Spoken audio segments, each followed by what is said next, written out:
Mga idol, kain po tayo. Kain lang muna tayo saglit. Ininit ko ulit yung ating papaitan. Mainit na mga idol. Ano?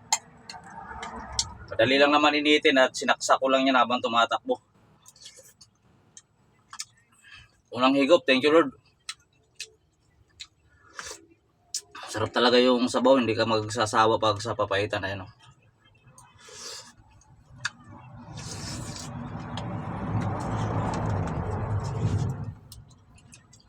Pwede na natin bunutin at mainit na. Ito, saka ng rice cooker. Kain na po.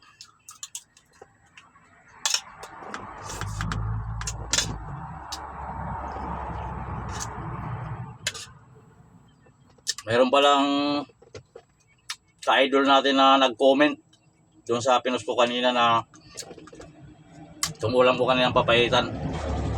Sabi niya, mali daw yung spelling doon sa caption ko. Walang problema doon idol, tanggap ko yun idol. Hindi naman kasi ako professional, hindi ako nakapag-aral eh. Elementary graduate lang tinapos ko kaya hindi maiwasan na mali-mali minsan yung aking mga ano. Kahit sa reply, mali yung iba yung spelling eh.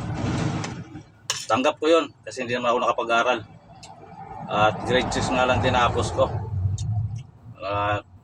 Sabi ng teacher ko, Vargas, ipasa na kita sa grade 6 para hindi ka maiwan dito sa elementary. Sabi ko, okay lang ma'am, hindi naman ako mag-aaral dahil sa kahirapan ng buhay. Tanggap ko yun idol, no problem doon.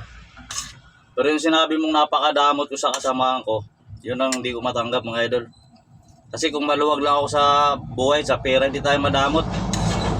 Kahit nga ngayon, pag meron, minsan, mahirap lang sabihin idol.